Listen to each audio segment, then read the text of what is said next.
जय श्री राम। मेरे साथ सभी ताली बजाते हुए हनुमान चालीसा करेंगे। बोले श्याम रामचंद्र। कांग्रेस ने एक षड्यंत्र के तहत कर्नाटक के चुनाव में अपना घोषणा पत्र जारी करते समय ये कहा कि पीएफआई और बजरंग दल दोनों पर प्रतिबंध लगाएंगे, जबकि कांग्रेस ये जानती है कि पीएफआई पर देश में पहले ही प्रतिबंध लगा हुआ है। तो पीएफआई पर प्रतिबंध वो क्या लगाएगी जिस पर संगठन पर पहले ही प्रतिबंध लगा हुआ।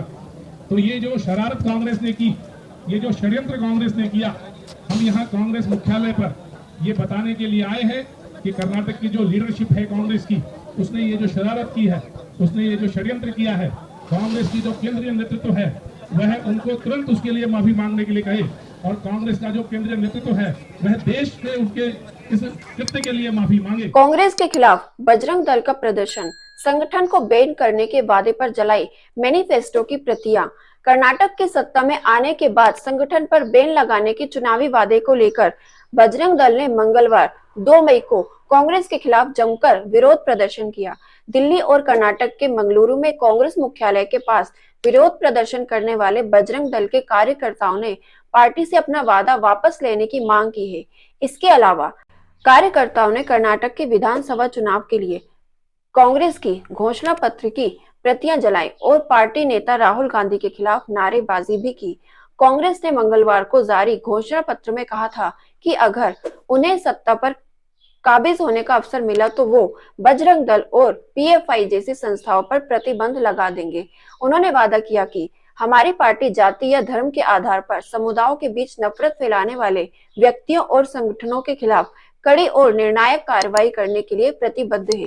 हम मानते हैं कि कानून और संविधान पवित्र है। बजरंग दल और पीएफआई जैसे व्यक्तियों और संगठनों के जरिए बहुसंख्यक या अल्पसंख्यक समुदायों के बीच शत्रुता या घृणा को बढ़ावा देने वाले अन्य लोगों की तरफ से इसका उल्लंघन नहीं किया जा सकता। हम ऐसे किसी भी संगठन पर प्रतिबंध लगाने सहित कानून के अनुसार निर्णायक कार्रवाई करेंगे।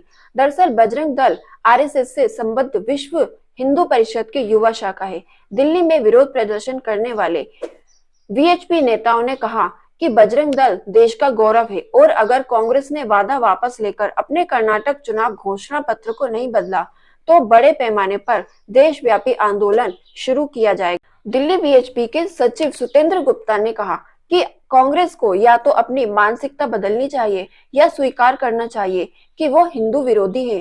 कांग्रेस के केंद्रीय नेतृत्व को हस्तक्षेप करना चाहिए और पार्टी के चुनावी वादे को वापस लेना चाहिए, अन्यथा हम देश भर में बड़े पैमाने पर आंदोलन शुरू करेंगे।